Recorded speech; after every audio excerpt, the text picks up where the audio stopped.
In diesem Karton ist ein PSE Stinger Max 2020 Ready to Shoot Kit und das bauen wir jetzt zusammen auf.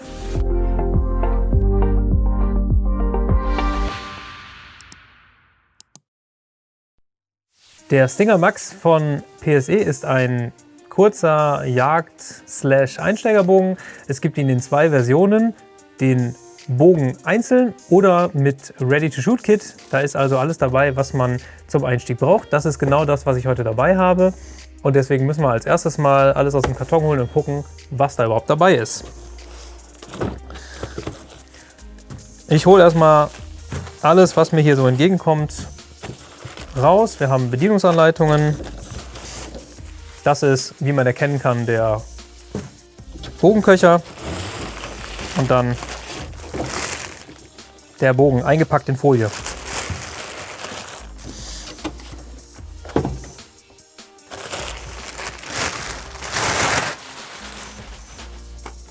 Das ist er. Stinger Max in der Farbe Mossy Oak und mit 55 Pfund Zugewicht. Es gibt ihn auch mit 70 Pfund, aber grundsätzlich möchte ich nicht so viel über den Bogen erzählen heute, sondern mehr zeigen, wie er zusammengebaut wird. Wir werden noch ein weiteres Video machen, wo ich ein bisschen aufs Tuning eingehe und Hinweise für die ersten Schüsse und so weiter. Heute wirklich Unboxing, Sachen angucken, was dabei ist und wie er zusammengebaut wird. Es ist ein Ready-to-Shoot-Kit, habe ich schon gesagt. Es ist alles dabei, was man zum Starten braucht.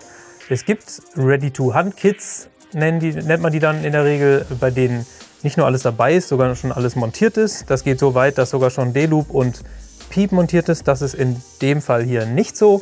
Und deswegen möchte ich eben zeigen, worauf man achten muss beim Zusammenbau. Und ja, ein kleines Tutorial im Grunde. So, womit fangen wir an? Wir fangen damit an, dass ich noch weiter auspacke und ich mal zeige, was das hier noch so ist. Wir haben hier eine Pfeilauflage Whisker Biscuit von TruGlo. Wir haben dabei einen kurzen Stabilisator. Der ist innen gummiert und außen gefrästes Aluminium. Ist relativ schwer, fühlt sich ganz gut an. Dann haben wir hier ein Pinvisier. So rum ist es richtig. Von PSE. Aluminiumgehäuse, Aluminium-Montageplatte. Wirkt alles relativ stabil und wertig. Dann haben wir einen Bogenköcher. Black Mountain. Der ist aus Kunststoff. Der ist sehr einfach, aber okay. Und dann haben wir hier noch eine Tüte dabei. Das ist der Zettel, der am Bogen hängt. Was für ein Speed-Rating der Bogen hat, Let-Off und so weiter. Das ist dann alles was für das zweite Video. Bedienungsanleitung, mehr Kleinteile. Hier haben wir ein Piep. Das ist ein Piep mit Gummischlauch. Es wird also so eingebaut, dass es dann sich selbst ausrichtet. Das sind bei diesen Bögen in der Regel so. Wir haben hier ein kurzes Stück D-Loop-Schnur dabei, um das D-Loop herzustellen. Wir haben sogar ein bisschen Wickelgarn dabei, schwarz. Was das für eins ist, weiß ich nicht. Das ist die Zusatz-LED für das Visier. Und dann haben wir hier noch eine Handvoll Schrauben für das Visier bzw. den Bogenköcher. Damit könnte ich auch eigentlich mal anfangen. Das ist ein ganz guter Start. Dazu brauche ich diese Seite vom Bogen. So, wir haben jetzt hier 4 Schrauben mitgeliefert. Davon sind jeweils 2 kurz, 2 lang. UNC 824 ist es, glaube ich, Gewinde für das Visier. Wir haben jetzt die kurzen Schrauben, wenn man das Visier alleine anschraubt. Und wir haben die langen Schrauben, wenn man den Bogenköcher zusammen mit dem Visier montiert. Das muss man sich also überlegen, möchte ich den Bogenköcher überhaupt verwenden? So, also ich nehme jetzt die langen Schrauben. Das sind diese 4 Gewinde hier, die sind ein bisschen versetzt. Wir haben also quasi einen Höhenversatz und man kann sich hier überlegen, wo man das montieren möchte. Es kommt ein bisschen darauf an, wo man ankert, was für eine Gesichtsform man hat und so weiter.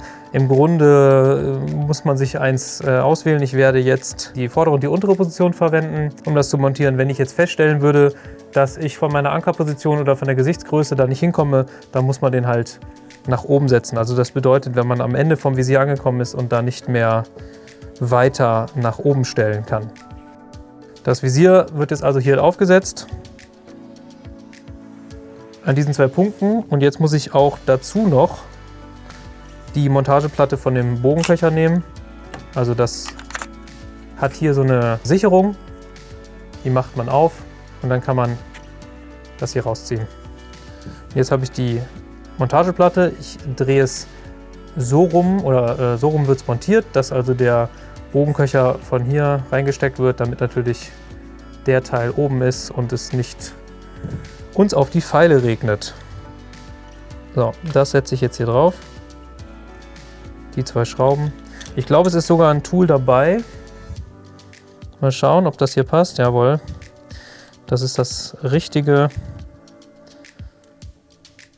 Sonst hätte ich hier den klassischen Gorilla Grip genommen. Zöllisch. Ne, gar nicht wahr. Das ist der rote, das ist der metrische. Natürlich muss es der gelbe sein. Der zöllische. Da wäre das richtige Tool auch dran gewesen. Lohnt sich auf jeden Fall, so ein Tool zu kaufen. Man hat immer was zum Schrauben. Bei den meisten Sachen sind irgendwie kleine Werkzeuge dabei, wie so ein Schlüssel hier. Die sind auch nicht so toll und liegen einzeln dann irgendwo rum und dann hat man sie verloren. Und hier hat man immer alle Tools beieinander. So, jetzt habe ich also nur diese 2 Schrauben hier festgezogen und das war's schon. Das war die Montage von dem ganzen Visier. Man muss jetzt im Grunde hierbei nur beachten, dass man das so montiert, dass die Wasserwaage unten ist. Ich weiß gerade gar nicht, ob man das falsch rum montieren könnte. Gibt sicherlich alles, aber normalerweise sollte das kein Problem sein. Der wird jetzt hier reingesteckt, Sicherung festgemacht und dann ist der Bogenköcher dran. Das heißt, ich lasse ihn jetzt erstmal vor mir liegen. So, wir haben das Visier montiert. Als nächstes montieren wir die Pfeilauflage. Die liegt hier rum. Das ist eine, wie ich schon gesagt habe, von TrueGlow, eine Whisker Biscuit, also eine Pfeilauflage, die solche Härchen hier hat oder Bürsten, wie man das auch nennen möchte. Das sind sehr einfache Pfeilauflagen. Da kann man jetzt nicht viel einstellen. Die sind auch nicht besonders präzise, aber für so einen Bogen, der irgendwie jagdlich genutzt werden kann oder halt um aus Spaß damit in dem Parcours rumzuschießen etc., sind die halt okay. Jetzt muss man beachten, es gibt hier noch so ein kleines Teil dazu. Das hat irgendeinen Namen auch. Versa. Einen Augenblick. Ich gucke jetzt nach. Das steht nämlich hier drin und diesen Begriff hatte ich vorher auch noch nicht gehört. Posi-Lock heißt es. So, also das hier ist das Posi-Lock. Das muss man einsetzen, bevor man die Pfeilauflage montiert. Wir haben hier eine Nut in das Mittelteil reingefräst und da setze ich jetzt dieses Lock rein. Das ist nur so ein kleines Kunststoffteil und da drauf kommt jetzt unsere Pfeilauflage. Und das hat jetzt gleich den Zweck, dass ich die Pfeilauflage nicht verdrehen kann. So geht es wahrscheinlich noch besser. Weil wir schrauben ja diese Pfeilauflagen immer nur mit einer Schraube fest. Die kann man halt sehr fest ziehen, um sicherzustellen, dass sie sich nicht löst. Und dieses Posi-Lock ist eben die zweite Sicherung. Ich kann das jetzt hier noch hin und her schieben. Nach oben und unten. Aber ich kann es eben jetzt nicht mehr verdrehen. Schöne, einfache Lösung an dieser Stelle von PSE. Findet sich tatsächlich nicht an vielen Bögen. So, jetzt habe ich das festgezogen. Ich habe es jetzt nicht übermäßig festgemacht, aber so sollte das eigentlich gehen. Und jetzt haben wir eine Pfeilauflage montiert. So, diese Pfeilauflage kann man jetzt hier noch verstellen. Also ich kann jetzt hier diese Schraube lösen und dann kann ich die seitliche Position einstellen und das muss ich auch machen. Denn die kommt, ich denke nicht, dass sie irgendwie korrekt eingestellt kommt, aber das werde ich mir jetzt angucken. Ich setze jetzt mal einen Pfeil auf die Sehne auf. So, und wie kann ich das jetzt machen? Wie kann ich jetzt feststellen, wie die seitliche Position ist? Da gibt es jetzt mehrere Wege zu. Einer ist zum Beispiel, so steht es auch in der Anleitung von PSE und das finde ich auch eine ganz gute Sache. Man nimmt jetzt einen zweiten Pfeil, schiebt den hier zwischen und drückt den. Ich glaube, ich muss jetzt mal den ganzen Bogen drehen.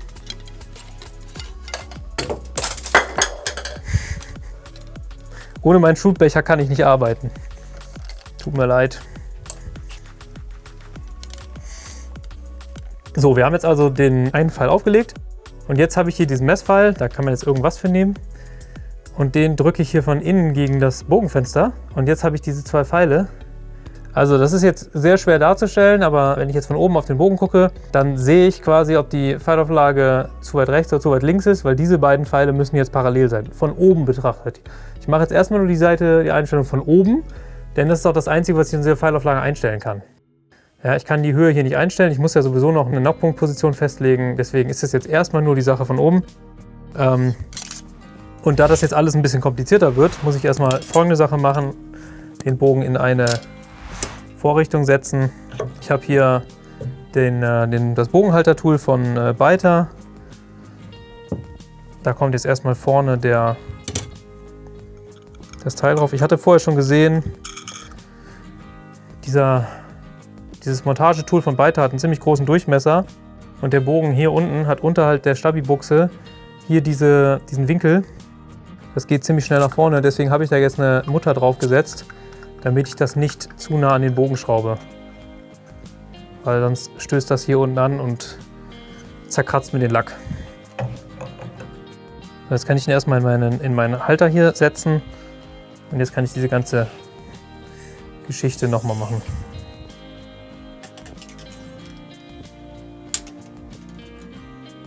So, meine Pfeilauflage muss weiter nach links. Ich mache jetzt also diese Schraube hier los und schiebe die Pfeilauflage ein bisschen nach links. Hier unten ist eine Skala. Das ist auch ganz gut, da kann ich mir merken, wo ich war mit der Position. Ich mache das jetzt einfach mal nach Gefühl und dann muss ich mal schauen, wie viel dann da wirklich sich geändert hat. Ja, das sieht schon ziemlich gut aus. Kleines bisschen noch. Ein Strich oder einen halben Strich setze ich mal noch. Aber viel mehr ist es auch nicht.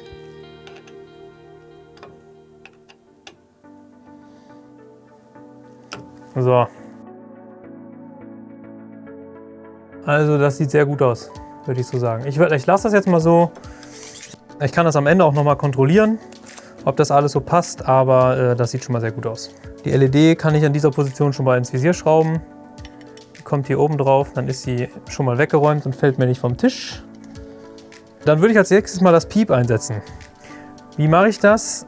Ich könnte jetzt den Bogen auf eine Bogenpresse setzen und entspannen, um das hier reinzusetzen. Es gibt aber auch andere Möglichkeiten. Zum Beispiel gibt es hier so ein Tool von Boning. Das gab es zumindest früher. Wir haben es jetzt nicht mehr im Sortiment. Ich weiß nicht, ob es das wirklich nicht mehr gibt oder ob es vielleicht mal wiederkommt. Es gibt auch eins von Beiter aus Kunststoff. Da kann man auch tatsächlich mit ein bisschen, wenn man ein bisschen vorsichtig ist, die Sehne trennen. Wir haben ja hier bei den Bögen immer ein Stück Wickelgarn drin, was uns die Mitte anzeigt. So, und jetzt kann man hier dieses Tool reinschieben und kann im Grunde auch das Piep einsetzen bei aufgespanntem Bogen. Man sollte halt vorsichtig sein, wenn man da jetzt irgendwelche Hausmittelchen verwendet, dass es wirklich runde Teile sind ohne Ecken und Kanten, damit man hier auf keinen Fall die Sehne verletzt an der Stelle. So, und das Einsetzen des Piep ist jetzt nichts anderes, außer das hier einzuklemmen. So, dann kann ich das Tool wieder rausziehen. So, das Piep muss jetzt noch eingewickelt werden. Ich müsste die Position jetzt erstmal bestimmen. Das hätte ich normalerweise vorher gemacht. Das heißt, entweder macht man das selber, zieht den Bogen aus, guckt, auf welcher Höhe diese Schnur hier sitzt, die auch eine Art Marker ist. Wenn man dann im Auszug steht und man sieht, dass es etwas zu hoch oder zu niedrig ist, kann man die ein bisschen versetzen und dann kann man das als Marker nehmen. Oder man lässt sich helfen von jemandem. Man zieht also aus, das sollte man am besten dann mit irgendwie so einer Auszugshilfe machen, mit so einem Tool, mit dem man nicht lösen kann. Und wenn man im Vollauszug steht, dann kann auch jemand anders einem so einen Marker hoch und runter setzen, bis man sagt, ja, das ist genau richtig. Und dann weiß man, an welche Stelle das Piep muss. Da ist jetzt ein Gummischlauch dabei, das ist eins von diesen Pieps, die eben mit Gummischlauch ausgerichtet werden. Der kommt hier oben drauf. Das ist ein bisschen frickelig, der muss über diese Kante drüber und wird dann eben hier an dem Yoke-Cable unter dieser Abzweigung montiert. Und das ist so ein Knoten, wie man ihn auch für das D-Loop später verwendet. Keine Ahnung, wie der heißt, ehrlich gesagt. Weiß nicht, ob man das sehen kann. Das ist quasi einmal rum, mit sich selber verknotet und wieder zurück. Ich denke mal, Wenn ich ihn mal so rumdrehe, kann man es ein bisschen besser erkennen. Das ist also dieser Knoten. So, und jetzt ist das schon diese klassische Form. Einmal dreht sich das Loop hier oder dieses Gummiband im Kreis. Das müsste jetzt hier noch richtig stark drauf geschoben werden. Das mache ich jetzt gerade nicht mehr. Und man müsste es jetzt eben einwickeln. Also mindestens müsste man jetzt hier, da ist eine Nut, müsste man jetzt hier 1-2 Mal Wickelgarn rumknoten. Da ist ja auch welches dabei.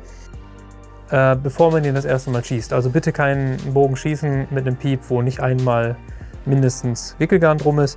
Und wenn man dann genau die Position gefunden hat, dann müsste man auch hier oben und unten eine Wicklung machen, eine kurze, damit es wirklich in Position ist und da auch bleibt und sich davon nicht mehr wegbewegt. Wie gesagt, das mache ich jetzt nicht mehr. Dann bleibt nicht mehr viel zu tun, außer das D-Loop zu montieren. Und dazu brauche ich erstmal einen Knockpunkt. Es gibt da jetzt auch wieder unterschiedliche Wege, das zu machen. Ich habe hier so ein Tool von Hamskea, das ich an die Sehne montieren kann. Jetzt kann ich den Bogen erstmal in seiner Halterung gerade ausrichten. Das sieht sehr gut aus. Und jetzt kann ich mir meinen Pfeil nehmen. Kann den einnocken und kann dieses gleiche Tool hier nehmen, um jetzt den Pfeil gerade auszurichten. So. Jetzt habe ich den Pfeil genau waagerecht, die Sehne genau senkrecht. Und jetzt habe ich einen 90-Grad-Winkel eingestellt. Und jetzt mache ich hier mal eine Schleife drumherum. Der rauscht mir jetzt nach oben hinweg. Und jetzt markiere ich diese Stelle als Knockpunkt.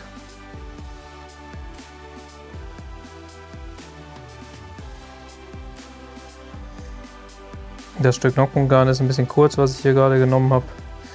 Aber ich denke, dann zum Veranschaulichen reicht es an dieser Stelle. Da gibt es ja auch ganz unterschiedliche Vorlieben, wie viel da jemand seinen Knockpunkt knoten möchte. Das ist jetzt hier wirklich gerade nur als absolute einfache Anleitung gemeint.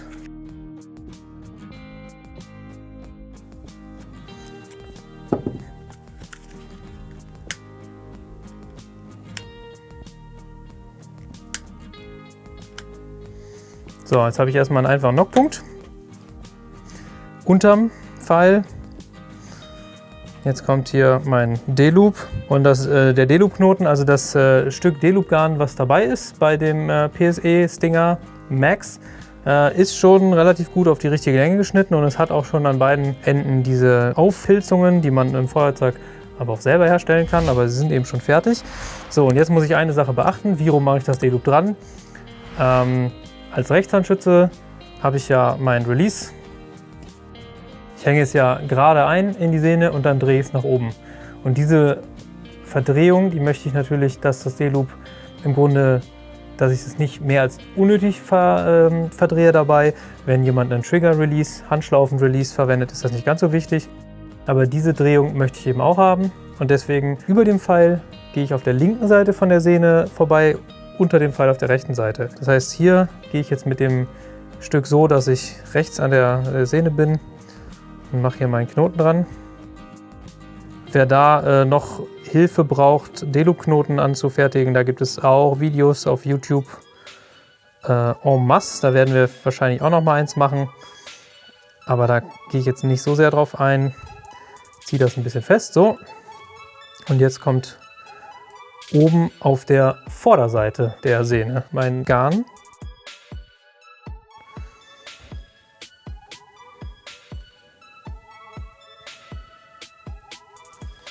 Und jetzt gucke ich hier, hat noch ein bisschen Platz die Nocke. Und jetzt nehme ich meine Zange von Easton. Das geht jetzt auch über andere Wege.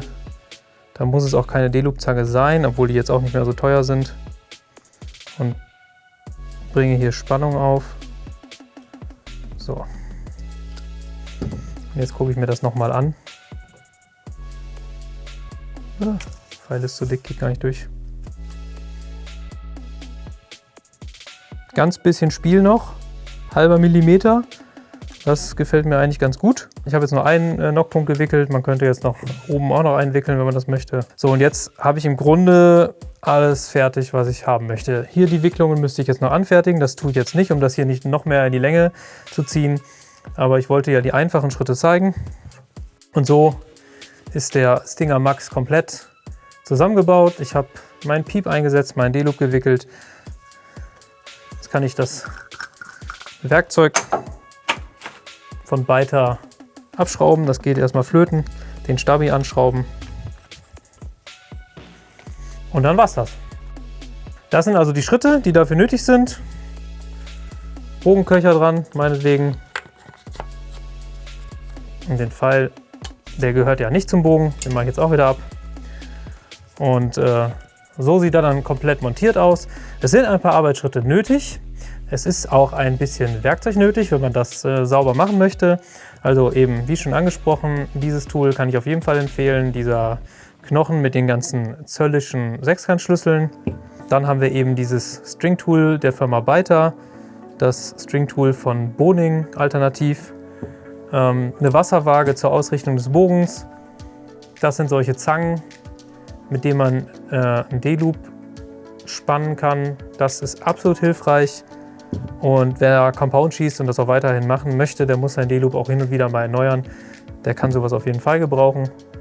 Ansonsten war es ein Feuerzeug, das werden die meisten haben. Und so einen Bogenhalter, da gibt es auch unterschiedliche Modelle von. Ist zur Einrichtung von so einem Bogen auch definitiv eine gute Investition. Ja, ich hoffe, das hat ein bisschen geholfen zu zeigen, die ersten Schritte, bevor ich mit diesem Bogen loslegen kann.